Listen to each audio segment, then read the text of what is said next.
الحمد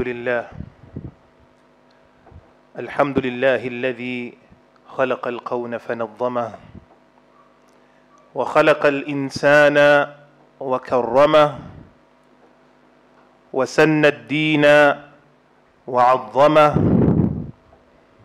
ووضع البيت وحرمه وأنزل الكتاب وأحكمه ونادى موسى وكلمه وحفظ إبراهيم من النار وسلم وأرسل محمد صلى الله عليه وسلم بالأمانة ونصح الأمة وكشف الله به الغمة.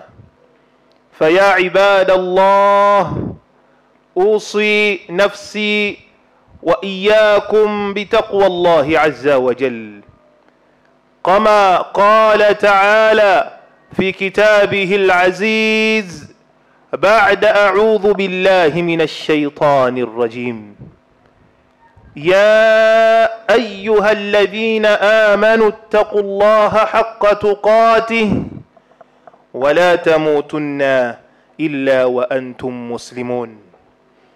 وقال أيضا بعد أعوذ بالله من الشيطان الرجيم: يا أيها الذين آمنوا اتقوا الله وقولوا قولا سديدا يصلح لكم أعمالكم ويغفر لكم ذنوبكم ومن يطع الله ورسوله فقد فاز فوزا عظيما. اعلموا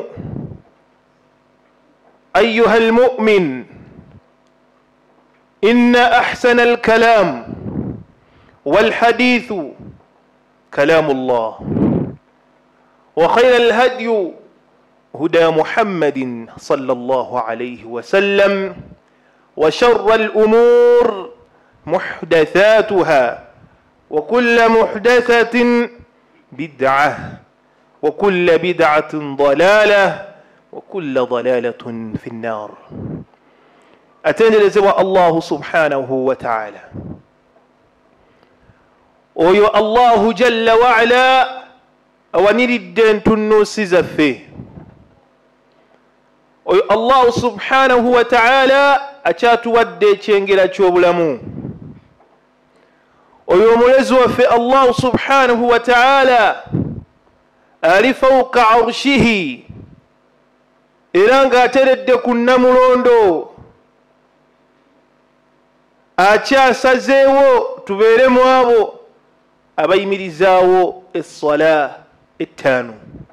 Tusaba Allahu subhanahu wa ta'ala akitukuumire.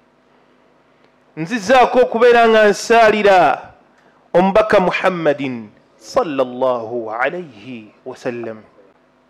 الله سبحانه وتعالى أرسله رحمة للعالمين. الله يبير أنغا متوما نغا كساسزا إليه بتوند بيونا وينانا قبيل النبي محمد صلى الله عليه وسلم فقد فاز. أجند كوبا مزوكو يتبيبوزو أجا كوبا ونيه no yenana gano gobe annabi Muhammad sallallahu alayhi wa sallam agenda kukomba kubukawu bwonyozo bya Allah subhanahu wa ta'ala. Baganda banga bebitibwa namidde omwoyo gwange nejammwe okubeera nga tutya Allah subhanahu wa ta'ala mu butuufu bw'okubeera nga Allah tumutya, era Allah jalla wa ala atugamba nti wala tamutunna illa wa antum muslimun. Tetugezanga kufa okujjako nga tuli mu abo abasiraamu abakola ebyo Allah subhanahu wa ta'ala byayagala ne baleka ebyo Allah subhanahu wa ta'ala ate byatamwa. Lidhan ayyuha almu'minun, baganda bange abakkiriza, tusaanye okubeera nga twerwanako, okubeera nga Allah subhanahu wa ta'ala yatuwa ekyengera ky'obusiraamu tuberenga tukozesa time je tulina. Let us utilize our time we have right now okusobola okubeera nga tuyita ebigezo bya Allah subhanahu wa ta'ala ku lunaku lw'enkomerero. Khutubatuna al-yawm, okwebulira kwaffe kwe tugenda okwebulira olwaleero oba okwejjukanya kwaffe ke tugenda okwejjukanya nakwo olwaleero. Sab'atun fawaidun lissujud law alimtaha lan tatrukahu abada. Tugenda kuyiga oba tugenda kwejjukanya ku birungi by'omwana Adamu byafuna ng'avunnamye eri Allah we, nga talina kyavunnamidde kyonna okuggyako ng'avunnamidde Allah subhanahu wa ta'ala, mukhlisan lahu, nga talinaamu shiriki yenna, kuba tetusobola kubeera nga tuvunnamira ekitali Allah subhanahu wa ta'ala. Huwa alladhi khalaqana, Allah ye yatutonda, wa huwa alladhi razaqana, Allah subhanahu wa ta'ala yatugabirira, wa huwa alladhi yuhyina, Allah subhanahu wa ta'ala yatuwa obulamu, ate Allah subhanahu wa ta'ala yatujjako obulamu.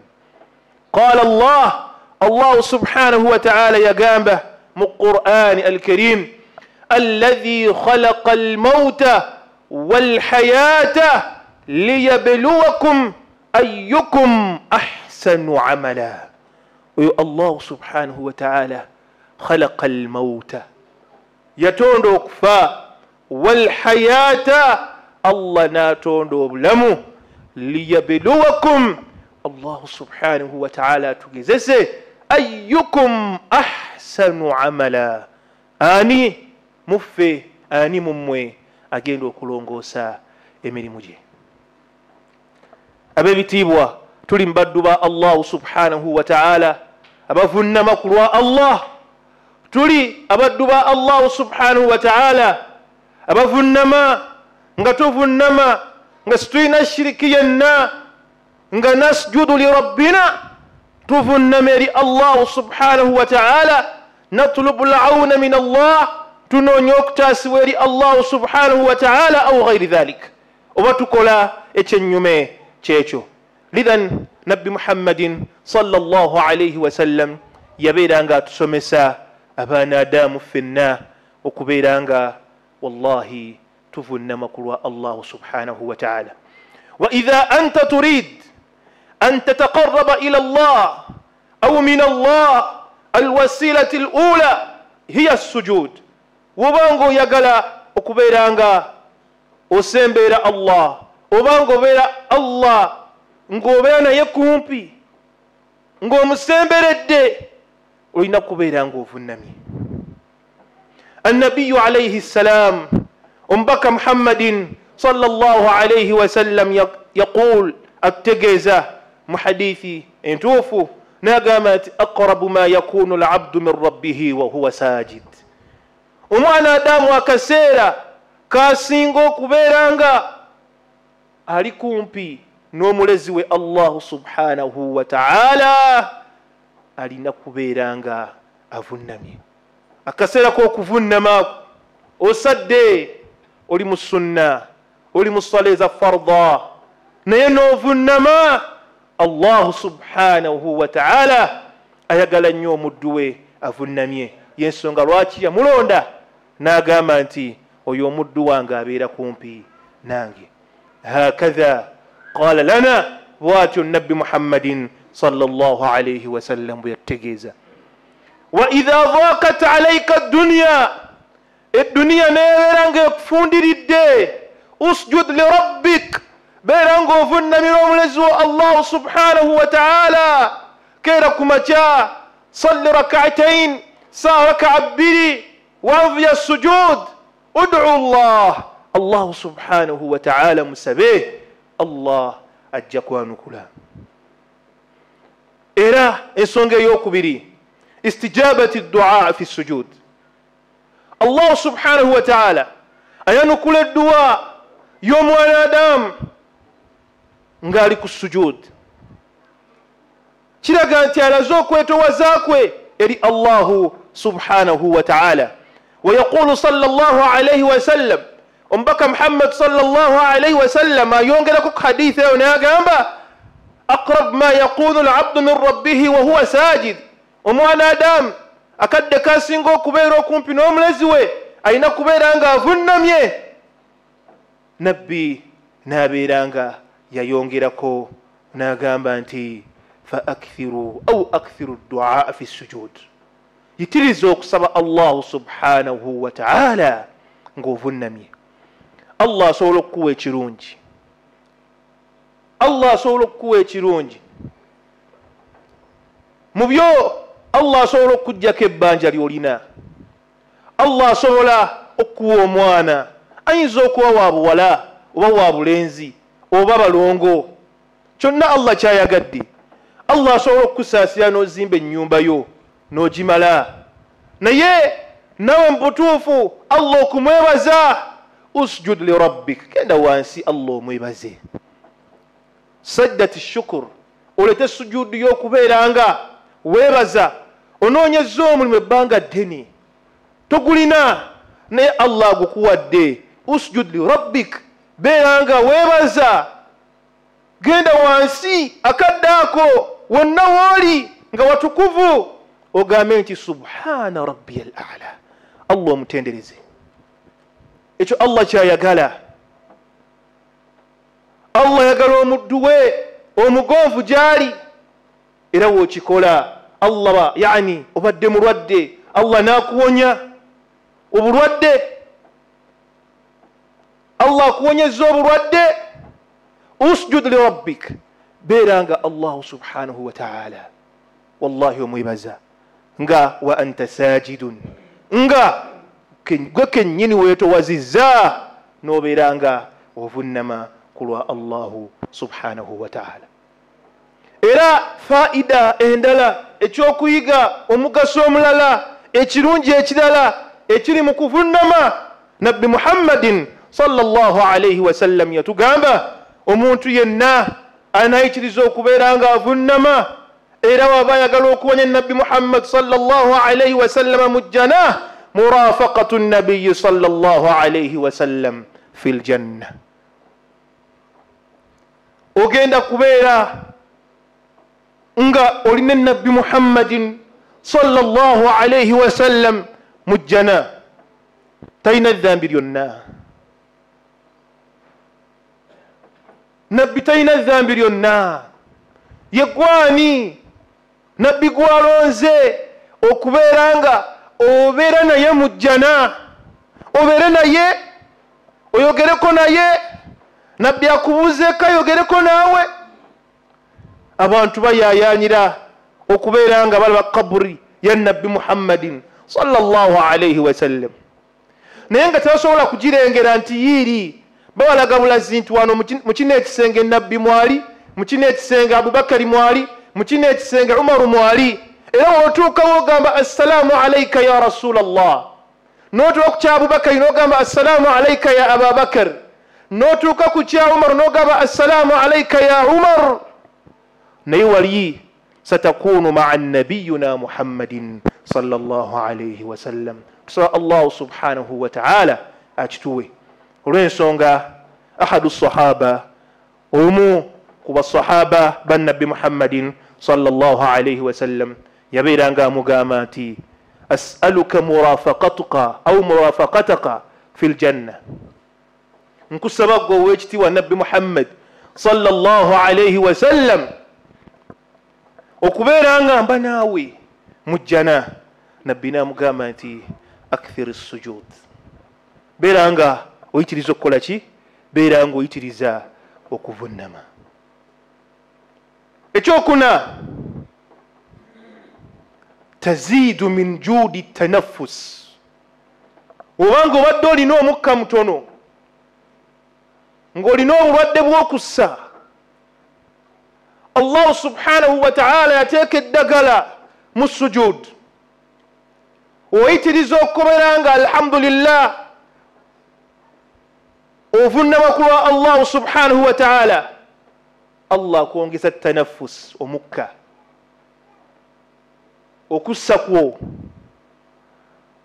yani نوع من الطب kimu badokta kyebatulamira okubeera nga ne exercise tuzikola omwana adamu wabeera ku sujud bingi nnyo byakola ate ebbanga lyomala ku sujud Allah subhanahu wa ta'ala aba kujjako amadhambi. Ekyokutaano rafu ad-darajat inda Allah, omwana adamu yenna eyetowaze eri Allah navunnama Allah subhanahu wa ta'ala amulinyisa amadaala. Qala alayhi salatu wassalam, ategeeza mbaka Muhammadin sallallahu alayhi wa sallam, alayka bikathrati as-sujud. Nabbi asomesa n'agamba basahaba bategeeza nti bannange mubeerenga mu yitiriza okubeeranga muvunnama ku lwa Allah subhanahu wa ta'ala. Era فإنك لا تسجد لله سجدة إلا رفعك الله بها درجة. توالي موانا دام ينا أظن مكروه الله سبحانه وتعالى وكجكون الله سبحانه وتعالى أمرني سامدالا وخط عنك بها خطيئة الله نابرانغاتي أمنازاكي بيونونو بي. هذا وصية النبوية. إيشو وكلاميروكو كفا يعني كوابو النبي واتو النبي محمد صلى الله عليه وسلم واتجيزا. إيشو مساف وموانا دامو ينا aitirizoku sala kwetuliko olwensonga woba sala wogenda okufunira sujud okusingira ddala. Ilajun lidhiqi as-sadr, ilajun lidhiqi as-sadr. Omwana adamu ayinza okuba alina obulwadde bw'ekifuba ekitono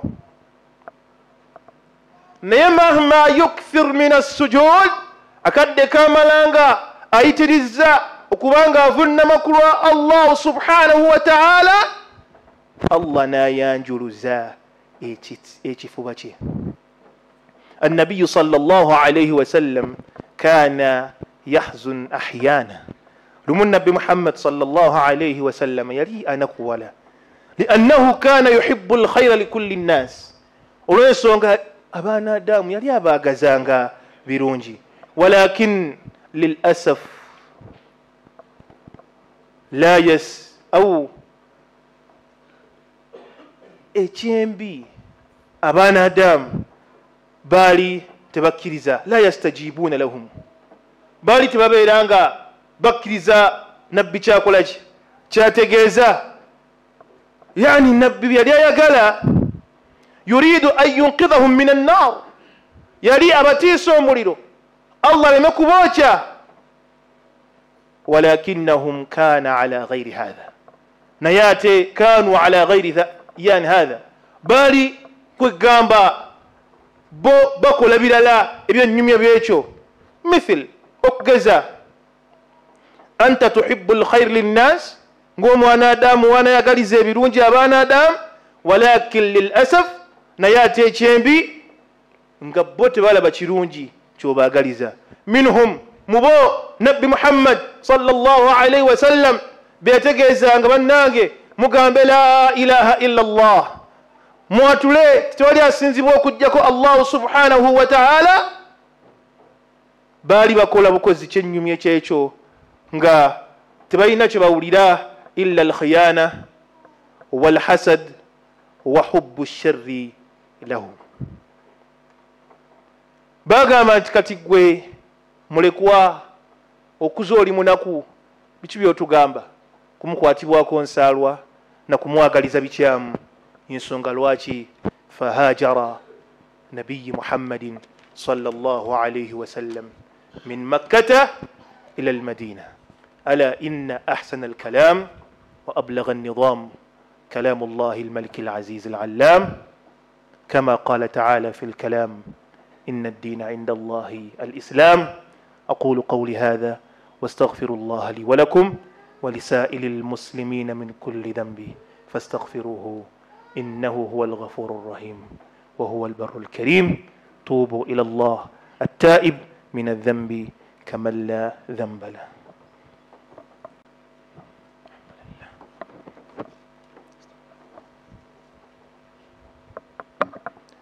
الحمد لله الواحد الأحد الصمد الذي لا إله غيره لم يلد ولم يولد ولم يكن له كفوا أحد. في الختام ngatumaliriza baganda banga ebitiibwa tulabye ku kuvunnama. La nasjudu lishams, tetuvunnamira musana wala lilqamar yadde omwezi kuba tebirina maanyi. Min makhluqatillah, byonna biri mu bitonde bya Allah subhanahu wa ta'ala. Tetuvunnamira bantu, lakin nasjudu lillahi faqat, tuvunnamira Allah subhanahu wa ta'ala. Wayinza okubeerawo embeera eriwo naye nga ya bulimba. Olina agamba nti Allah subhanahu wa ta'ala yazaala, nga mwennyini Allah subhanahu wa ta'ala tutegeeza mu suratul Ikhlas eyina thuluthul Qur'an, wogisoma emirundi esatu obeera omazeeko Qur'ani namba. Allah n'atugamba nti qul huwa Allahu ahad. Gwe Muhammad sallallahu alayhi wa sallam bagambe nti Allah ali atya? Ali omu. Allahu samad, Allah yeesigamirwako. Lam yalid, Allah tazaala. Walam yulad, Allah teyazaalibwa. Kyokka kikumala. Walam yakun lahu kufuwan ahad. Ebbanga okuva ku Adamu alayhi salatu wassalam, من الذي خلق آدم؟ من الذي خلق حواء؟ أن يتوند آدم، أن يتوند حواء. من الذي خلق الأنبياء والمرسلين؟ أن يتوند بكى نبى النبي. من الذي خلق الناس جميعا؟ أن يتوند بانتو بنا والجبال، أن يتوند إنسوزي والبحار، أن يتوند النياجة والأشجار، أن يتوند إمتي. هو الله، يا الله سبحانه وتعالى. obuvumu obujjawa ti Allah alina omwana. Obujjawa ti Allah alina omwana. Obuvumu obujjawa nti ekimu ku bitonde bya Allah kyafa, nabbi wa Allah omulamba nti yafa ate naazuukira. Obijjawa.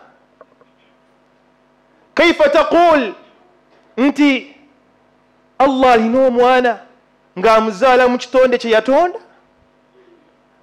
Ani yatonda maama w'ekitonde ekyazaala Isa? Allah talimba. Wadhkur fi lkitaabi Maryam. Tuddeyo tusome Allah biki byatunyumiza mu Maryam. Oyo omukyala Maryam Allah yamuwa, kanat sajida, yali omukyala oyo ng'avunnama ku lwa Allah. Kanat taqiya, yali atya Allah. Min fadliha, mu bulungi Allah bwe yamuwa. Allah yamwogerako mu Qur'an. Ku subuhi nabadde mbasomesa, nabategeeza ne mbagamba nti tuvunnama emirundi emeka olunaku, n'obeerawo omu ku bannaffe yagitubalidde. Genda obale subuhi ovunnama emirundi emeka, dhuhuri ovunnama emeka, asri, maghrib, isha ovunnama emirundi emeka? Gye mirundi Allah gye yayogera erinnya Maryam maama wa Isa mu Qur'an al-Karim. Kikumala okutegeera omukyala eyawangalira masjid ng'atya Allah teyatunulako ku musajja yenna. Maryam yazaala Isa, mubimu Isa byeyalina, mubimu Isa alayhi salatu wassalam byeyalina, yali muyonjo nga taddugala, yali muyonjo nga taddugala. Baga Maryam nti mutaani waafudde. Maryam n'agamba aliwa, ne bagenda naye.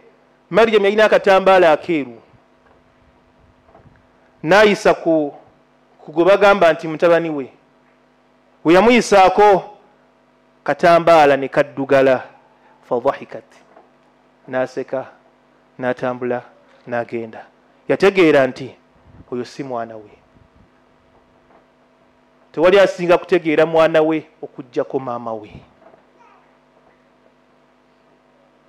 N'olwekyo baganda bange ebitiibwa, waliwo bye tutakyamalirako budde, okuggyako nga naawe oyagala kwesibako bwesibi ku bantu, ogenda osanyuke nabo, olye nabo, nga tomanyi nti nno binyiiza Allahu subhanahu wa ta'ala. So let us revise ourselves and we worship Allah subhanahu wa ta'ala. Yasaanidde okubeera nga asinzibwa, kuba ye yatonda Isa, ye yatonda nze, ye yakutonda, ye yatonda abaakuzaala. Ab'ebitiibwa, nsaba Allah subhanahu wa ta'ala tuteeke mu baddu be abavunnama ku lulwe, tubeere nga tusaala ku lwa Allah subhanahu wa ta'ala. Okubeera nga weekuumira ku swala tekitegeeza kusaala swala 5 buli kanaku. Bw'obanga ofulumye mu muzikiti, eswala gy'osadde ogikuumye, byekulagira by'okola, tojja kusaala wano n'ofuluma n'otandika okwogera ebyakalebule ku muntu. Kuuma eswala yo, kyekitegeeza nti nno beera nga weekuumira ku swala.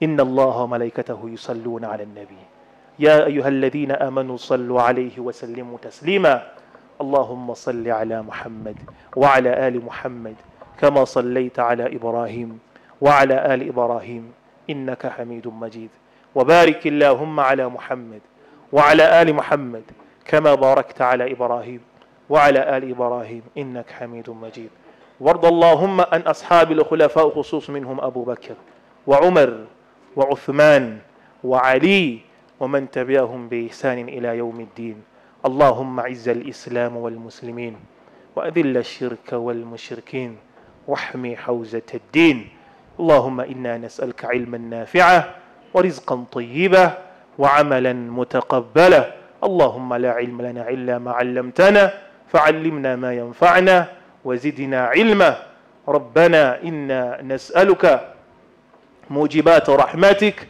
وعزائم مغفرتك اللهم إنا نسألك خير المسألة وخير الدعاء وخير النجاح وخير العمل وخير الثواب وخير الحياة وخير الممات وثبتنا وثقل موازيننا وحقق إيماننا وارفع درجاتنا وتقبل صلواتنا واغفر خطيئاتنا ونسألك العلا من الجنة وصل اللهم على سيدنا محمد وعلى آله وصحبه أجمعين.